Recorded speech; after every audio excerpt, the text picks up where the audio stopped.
आज की भी बड़ी खबर बनी रही। वेद प्रताप वैदिक और हाफिज सईद की मुलाकात, संसद में आज फिर हंगामा हुआ और अभी अभी खबर आ रही है कि भारतीय उच्च आयोग से जो सरकार ने रिपोर्ट मांगी थी उसके जवाब में हाई कमीशन ने विदेश मंत्रालय को रिपोर्ट भेजी है और कहा है कि हाफिज और वेद प्रताप वैदिक की मुलाकात का हाई कमीशन को पता नहीं था और उनकी जानकारी में नहीं था। हाई कमीशन ने विदेश मंत्रालय को यह रिपोर्ट भेज दी है कि वेद प्रताप वैदिक से मुलाकात जो हुई हाफिज सईद की, उसके बारे में हाई कमीशन को जानकारी नहीं थी। हाई कमीशन ने विदेश मंत्रालय को रिपोर्ट भेजी है। इससे पहले दिन भर इस पर इतना हंगामा हुआ, संसद में भी बाहर भी। पत्रकार वेद प्रताप वैदिक की मुंबई हमले के गुनहगार हाफिज सईद से मुलाकात पर दिन भर संसद में हंगामा चलता रहा। आखिरकार सरकार ने पाकिस्तान में भारतीय उच्चायोग से पूरे मामले की रिपोर्ट मांगी। इसमें कोई हिडन एजेंडा नहीं है और मैं इसकी पुरजोर निंदा करती हूं। मुलाकात को लेकर सरकार भले इनकार कर रही हो, लेकिन पाकिस्तान के जिस पत्रकार इफ्तिखार शिराजी ने वैदिक का इंटरव्यू लिया, उनका दावा है कि मुलाकात की खबर पाकिस्तान में भारतीय उच्चायोग को पहले से थी। यकीनी तौर पे पाकिस्तान में इंडियन हाई कमीशन, उनके जो पाकिस्तान के अंदर मसरूफियात थी उनके बारे में उनको इल्म था कि वो किन से मिल रहे हैं और क्या बातें कर रहे हैं। इंडियन हाई कमीशन को अगर पता था कि मैं हाफिज सईद से मिलता तो मुझे तो बताता। अब क्या हाफिज सईद ने हमारे हाई कमिश्नर को फोन किया क्या कि मैं मिलने आने वाला हूँ? इससे पहले कांग्रेस वैदिक को आरएसएस का आदमी बता चुकी है। कांग्रेस पर पलटवार करने के लिए राज्यसभा में बीजेपी ने वैदिक का 2009 का एक लेख पढ़ा जिसमें राहुल गांधी की काफी तारीफ की गई थी। राहुल गांधी से कितना प्रभावित है ये मैं नहीं कह रहा हूँ, ये उनका लेख है। बीजेपी ने ये साबित करने की कोशिश की कि वैदिक कांग्रेस के करीब है। 10 साल के बाद जब ये नेता पार्टी और सरकार की कमान संभालेगा तो लोग उसकी पृष्ठभूमि नहीं अग्रभूमि को याद करेंगे। हालांकि राहुल गांधी ने वैदिक से मुलाकात पर एबीपी न्यूज से कहा है कि अफगानिस्तान में वेद प्रताप वैदिक से मिला था, लेकिन हमने साथ खाना नहीं खाया। इस सबसे पहले पाकिस्तानी टीवी चैनल को दिया वैदिक का इंटरव्यू सामने आया जिसमें वैदिक कश्मीर की आजादी की वकालत कर रहे हैं। अगर दोनों तरफ के कश्मीरी तैयार हों और हम दोनों मुल्क भी तैयार हों तो ये कर देने में कोई बुराई नहीं है। हालांकि विवाद होने पर वैदिक ने कहा कि बयान को गलत समझा गया। वैदिक 13 जून को 1 महीने का वीजा लेकर पाकिस्तान गए थे। 29 जून को उन्होंने पाकिस्तानी न्यूज चैनल को इंटरव्यू भी दिया और इसके बाद 2 जुलाई को लाहौर में हाफिज से मुलाकात की। मोस्ट वांटेड हाफिज सईद मुंबई हमले का गुनहगार है। हाफिज लश्कर और जमात-उद-दावा जैसे आतंकी संगठनों का मुखिया है जिन पर भारत में हमले कराने का आरोप है। तो ये बहस का मुद्दा, सरकार पर सवाल कि सरकार को कैसे नहीं पता था। हमारे साथ जुड़ रहे हैं बीजेपी से नलिन कोहली साहब, उनके सामने हैं कांग्रेस से अखिलेश प्रताप सिंह जी। आप दोनों के पास कुल मिलाकर 3-3 मिनट का वक्त जैसा एबीपी लाइव की बहस में होता है। मेरा पहला सवाल आपसे नलिन जी, हाई कमीशन कह रहा है जानकारी नहीं थी, लेकिन वेद प्रताप वैदिक वहां पर रुक जाते हैं, डेलीगेशन के जाने के बाद वहां रुक जाते हैं, नवाज शरीफ से मिलते हैं, हाफिज सईद से मिलते हैं, जानकारी नहीं थी, तो ये तो और बड़ी चिंता की बात नहीं है? चिंता की बात? आपको क्या लगता है हाई कमीशन एक स्पाई एजेंसी है क्या? आप अभी ऑफिस से निकल के घर जा रहे हैं, कहीं रास्ते में रुक जाते हैं, इसकी जानकारी नलिन जी वो हाफिज सईद से मुलाकात हुई है जो आप सरकार कहती रही है कि आईएसआई के कंट्रोल में है। आईएसआई के कंट्रोल में जो शख्स है, उस शख्स से एक पत्रकार, कोई अगर आप पत्रकार ही मान लेते हैं तो पत्रकार की मुलाकात होती है, जो कोई इंटरव्यू नहीं होता है उसकी। उससे पहले प्रधानमंत्री से बात होती है, वहां पर भी कोई इंटरव्यू नहीं होता है। इस पर क्या पता ना होना सरकार को ये चिंता की बात नहीं है? अगर पता नहीं था तो नहीं, मुझे लगता है जबरदस्ती की बात है। वो एक प्राइवेट विजिट पे है, ये तो वैदिक जी से पूछिए ना, उनका संपर्क कैसे हुआ? ओसामा बिन लादेन का इंटरव्यू कई पत्रकारों ने किया। अगर वो वहां इंटरव्यू नहीं किया है ना, सरकार को सवाल यही तो है कि इंटरव्यू नहीं हुआ है, जो है एक्शन नहीं ले लेते। इंटरव्यू ही तो नहीं किया है, वो तो मिले हैं जाके, और उससे पहले वो टीवी पर वो कश्मीर पे कैसे कैसे बयान दे रहे हैं। गलत बयान है, कंडेमनेबल बयान है और हम भी उसकी निंदा करते हैं। इसमें कौन सी बड़ी बात है? हम तो कह ही रहे हैं कि हम तो वैसे भी पसंद नहीं करते किसी टेररिस्ट से मिले, लेकिन आप हमें कैसे होल्ड कर रहे हैं रिस्पॉन्सिबल, मुझे समझ नहीं आ रहा। वो तो राहुल गांधी जी के साथ लंच कर रहे थे, वहां पर राहुल गांधी जी कहते हैं मैं मिला था। अब ये इस प्रकार के विवादों में क्या जा रहे हैं?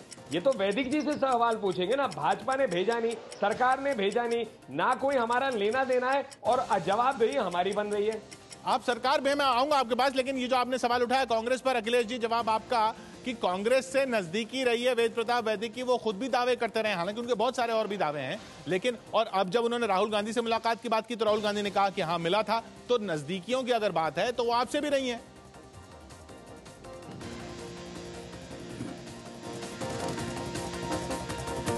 देखिए, वेद प्रकाश वैदिक जी पिछले 4-5 वर्षों से 3-4 वर्षों से बीजेपी, आरएसएस और मोदी जी के लिए जो थिंक टैंक थी उसके एक चेहरे थे और उसमें जम के काम कर रहे थे। और मेरे पास दसियों उदाहरण हैं इनके प्रोग्राम्स के। 4 नवंबर 2011 को दिल्ली में अखिल भारतीय विद्यार्थी परिषद के उन देश भर के इलेक्टेड विद्यार्थी परिषद टिकट पे ऑफिस बेररों की बैठक होती है और उसमें वैदिक जी चीफ गेस्ट होते हैं। जो पार्टी की बैठक होती है, सभा होती है, उसके चीफ गेस्ट होते हैं। तो बतौर जर्नलिस्ट कोई पार्टी की सभा में चीफ गेस्ट होके नहीं जाता है। तो किस पार्टी से ये तारुफ बताने की अब आवश्यकता नहीं है। दूसरी बात, इसके देखिए 3 पार्ट हैं। नहीं, उनका ये भी दावा है मिलना आगे अखिलेश जी और बीजेपी का उनका ये भी दावा रहा है कि बीजेपी का जो रुख है, मनमोहन सिंह से उनके घरेलू रिश्ते रहे हैं। क्या कांग्रेस कहती है घरेलू रिश्ते नहीं थे? नहीं थे घरेलू रिश्ते? या तो आप खुद के खंडन कीजिए ना। देखिए रिश्ते होना किसी से भी हो, हम उस पर आज बहस का मुद्दा ही नहीं है। नहीं, देखिए रिश्ते किसी से किसी के भी हो सकते हैं। जो कृत्य किया उन्होंने, बात उसकी है। वो हाफिज सईद से मिलते हैं, डिप्लोमेट की तरफ से बात करते हैं, न उनके पास कागज है, न कलम है, न कैमरा है, न टेप रिकॉर्डर है। हम कैसे माने कि उन्होंने क्या बात की? जो कह रहे हैं हम वही तो मान रहे हैं। यही तो जानकारी करनी है कि वो क्या बात किए। उनको इतना एक्सेसिबल पाकिस्तान में रहे, जिससे चाहे वो मिले, 2 हफ्ते घूमे, सबसे मिले और पता ना किससे और मिले होंगे। अभी 2 दिन में 2-3 खबरें निकल के आप बाहर आई।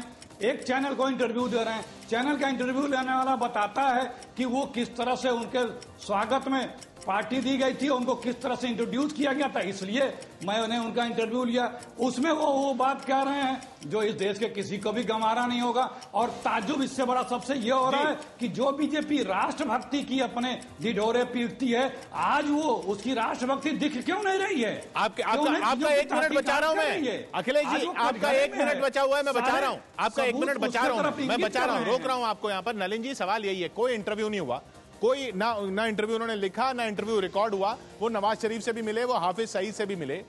वो टीवी पर ये कहते रहे, इंटरव्यू में उन्होंने बोला है कि मैं मोदी जी से बात करूंगा इस बारे में। कश्मीर वाले इंटरव्यू में उन्होंने ये भी बोला मोदी जी से बात करूंगा। ये सब हमारा हाई कमीशन वहां देख रहा था कि नहीं देख रहा था? और ये सरकार देख रही थी, नहीं देख रही थी? अगर सरकार देख रही थी तो सरकार चुप क्यों थी?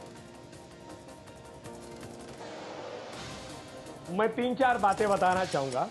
पहली बात है कि वैदिक जी गए कांग्रेस के एक डेलीगेशन में, जो मणिशंकर अय्यर जी और वो लेकर गए थे। क्यों लेकर गए थे कांग्रेस के ये लोग उनको वहां? राहुल गांधी जी के कांग्रेस के लोग नहीं लेकर गए थे, करते हैं मनमोहन जी, कांग्रेस का डेलीगेशन नहीं था, एक डेलीगेशन था। पूरी बात सुनिए, चलिए बोलिए। मुझे आशंका है कि कहीं ऐसा तो नहीं है ये कांग्रेस की कोई साजिश हो कि जानबूझ के आप ले जाइए डेलीगेशन में कांग्रेस के। हाँ, मिलिए उनसे, हाफिज सईद से। बिल्कुल सही आशंका आपकी, बिल्कुल सही आशंका, बिल्कुल सही आशंका। यह आशंका वहां पे एम्बेसी को नहीं हुई, हाई कमीशन को नहीं हुई कि वो डेलीगेशन वापस चला गया। एक आदमी रुक गया है, वो टीवी पर बोल रहा है मैं मोदी जी से बात करूंगा कश्मीर के बारे में। एक आदमी रुक गया, टीवी पर बोल रहा है मोदी जी से बात करूंगा, प्रधानमंत्री से मुलाकात कर रहा है, कोई इंटरव्यू नहीं कर रहा। ISI के साथ जो हाफिज सईद रहता है उससे जाके मुलाकात कर रहा है और हाई कमीशन के कान नहीं खड़े हो रहे। 1 मिनट, आपको शायद लग रहा है कि भारत सरकार जो है कांग्रेस के शासनकाल की तरह हर व्यक्ति के पीछे कोई सिपाही डाल देती है और ढूंढने का प्रयास करती है कि हो क्या रहा है। हम इस बात को कहीं मोदी जी ने तो भेजा नहीं, भाजपा में भेजा नहीं, ना डायरेक्टली ना इनडायरेक्टली ना रिमोटली। टीवी पर दावे कर रहे हैं मैं मोदी जी से बात करूंगा, के नेताओं के साथ टीवी पर दावे कर रहे हैं मैं मोदी जी से बात करूंगा। अरे कांग्रेस से पूछिए ना, जहां उनके नेता ओसामा बिन लादेन को ओसामा जी कहते हैं, हाफिज सईद को श्री हाफिज सईद वो पूछा था ना, अब उनको जब हुआ था हमने पूछा था, गांधी से मिला, जब हुआ था हमने पूछा था, घरेलू रिश्ते हैं और जवाबदेही भाजपा की। कमाल की बात है। नहीं, जब हुआ था हमने पूछा था, जब प्रशांत भूषण जी ने कश्मीर में बात हुई थी तब कितना हंगामा हुआ था, तब भी आपको याद होगा। अब उन्होंने जो ये बात की है वेद प्रताप वैदिक ने, आप लोग निंदा तक भी किस तरीके से कर रहे हैं वो भी देख रहे हैं। सवाल, अरे क्या बात करें, टोटली निंदा करते हैं, टोटली निंदा करते हैं। कश्मीर में कोई उनका बयान जो है हमें स्वीकार्य नहीं है। प्रधानमंत्री जी का नाम लेना और कहना कि वो उनके बेसिस पे गए, वो भी निंदनीय है। क्या बात करें, हम तो निंदा कर रहे हैं, आप सुनने को तो नहीं तैयार है। निंदा कर रहे हैं अखिलेश जी, वो कह रहे हैं खुलकर निंदा कर रहे हैं। प्रधानमंत्री का नाम अगर वेद प्रताप वैदिक ले रहे हैं तो वो उनकी जिम्मेदारी है कि उनको भेजा गया उनके कहने पे। जी जी जी, नाम तो देश का प्रधानमंत्री का कोई भी ले सकता है भाई, आप भी ले सकते हैं, मैं भी जो जी अखिलेश मोदी जी के जो सबसे बड़े थिंक टैंक के देश के टॉप 3 पोस्ट पे जो लोग तैनात हुए हैं अभी, उनके साथ वैदिक जी का काम चल रहा था, तमाम जगहों पे देखे जाते हैं। और जो ये बता रहे हैं कि कांग्रेस का डेलीगेशन गया था, कसूरी जी जो वहां के विदेश मंत्री थे, उन्होंने एक संस्था है, उन्होंने कुछ लोगों को बुलाया था, जिसमें और भी जर्नलिस्ट, कोई अपने आप यहां से डेलीगेशन लेके नहीं गया था, उनको भी बुलाया गया था। प्रश्न यहां यही है कि वो 15 दिन क्या क्या किए, जिस तरह से वो बातें कर रहे हैं, जिस तरह से डिप्लोमेट की तरह से बात कर रहे हैं, बोल रहे हैं और कॉन्फिडेंस के साथ, और वहां की हुकूमत, वहां के आवाम, वहां के मीडिया में यह मैसेज है कि ये सरकार के नुमाइंदे हैं, उसकी जांच होनी चाहिए। क्यों नहीं बीजेपी कर रही? नलिन जी, वहां पर ये जो माहौल बनाया गया कि वो एक सरकार के विदेश मामलों पर एक नुमाइंदे से है, और वो पाकिस्तानी पत्रकार बता रहे हैं कि हाई कमीशन की पार्टी में भी इस तरह का माहौल था। भाई ऐसा है, मोदी जी को सरकार में प्रधानमंत्री बने हुए 45-50 दिन हुए। मनमोहन जी 10 साल के थे, वैदिक जी कहते हैं घरेलू संबंध है। राहुल गांधी जी उस सरकार के एक्स्ट्रा मुखिया थे, उनके साथ लंच करते हैं, तो ये गलतफहमी खुद थोड़ी ना फैला रहे हम। उन्होंने कहा होगा भी हमें ये लोग लेकर आए, मणिशंकर जी भी हैं, या पूर्व हमारे सलमान खुर्शीद जी हैं, तो मैं तो पावरफुल आदमी हूं। तो इसमें मतलब क्या है, तो कांग्रेस ज्यादा कटघरे में खड़ी हो रही है, हम कहां से हो रहे हैं? चलिए, उस मामले में आपने कांग्रेस पे सवाल किया, अखिलेश जी से जवाब लेंगे, लेकिन मेरा सवाल नलिन जी, आखिरी सवाल आपसे ये कि अगर, अच्छा चलिए सब मान लिया आपकी सारी बात पता नहीं था, ये चूक नहीं है, इतनी बड़ी चूक नहीं है एक आईएसआई से जुड़े हुए शख्स के साथ इस तरह से मुलाकात करके आ गया कोई आदमी जिसने इंटरव्यू तक नहीं लिया और कहा मैं पत्रकार हूं, ये चूक नहीं है? भाई इंटरव्यू लिया या नहीं लिया इसका जवाब मैं नहीं, वैदिक जी देंगे। आप एक पत्रकार है, उनसे सीधा पूछ लीजिए। इंटरव्यू नहीं लिया या जर्नलिस्टिक कारणों से नहीं गए तो अति निंदनीय है, पूछताछ जरूर होगी। चूक है कि नहीं है? जर्नलिस्ट के नाते गए तो आप लोगों को तय करना है। चूक है कि नहीं है? आपको पता नहीं चला? क्या समझ सुन नहीं पाया? चूक है कि नहीं है? किस लिए चूक है?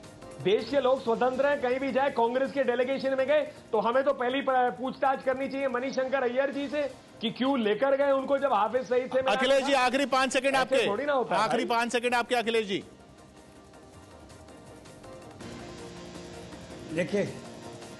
देखिए तो और अच्छी बात है, अगर हमारे लोगों के नेताओं से उनकी जान पहचान थी तो इन्हें तत्काल उन्हें गिरफ्तार करके कार्रवाई करनी चाहिए। फिर ये रियायत क्यों बरत रहे हैं? इसका मतलब ये मिले हुए इन्होंने भेजा था, इन्हीं के प्रधानमंत्री के दूत थे, पिछले 4 वर्षों से इन्हीं के प्रधानमंत्री के लिए काम कर रहे थे और आगे भी काम कर रहे हैं। अगर हमारे हैं तो गिरफ्तार करो, पूछो। कांग्रेस का कहना है हमारे लोगों ने भी किया तो उनको भी गिरफ्तार करो। बहुत बहुत शुक्रिया आपका अखिलेश जी और नलिन जी। हम आज की बहस जिसमें सरकार को जरूर जवाब देना है इस बिंदु पर कि अगर पता कैसे नहीं था और पता नहीं था तो भी एक बड़ा सवाल है।